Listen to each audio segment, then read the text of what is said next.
MP Mithun రెడ్డిని కేవలం పెద్దిరెడ్డి రామచంద్రారెడ్డి చంద్రబాబు నాయుడును ఆయన కాలేజీ టైంలో ఈయన ఇద్దరు కాలేజీలలో స్టూడెంట్గా ఉన్నప్పుడు ఇద్దరు కలిసి చదువుకున్నారని, ఆ కలిసి చదువుకున్నప్పుడు పెద్దిరెడ్డి రామచంద్రారెడ్డి చంద్రబాబు నాయుడు చెప్పుతో కొట్టినాడు అని చెప్పి అంతే. పెద్దిరెడ్డి రామచంద్రారెడ్డి చిన్నప్పుడు చేసిన ఆ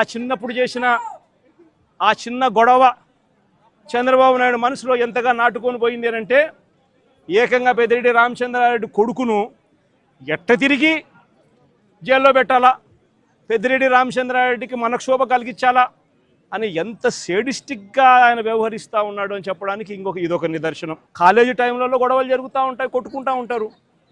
పిల్లోళ్ళన్నా కొట్టుకోకుండా ఉంటారా?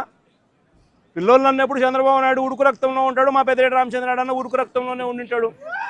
తపానాలు పీకింటాడు, ఏం తప్పేముంది? ఆ టైంలో జరిగింటాయి.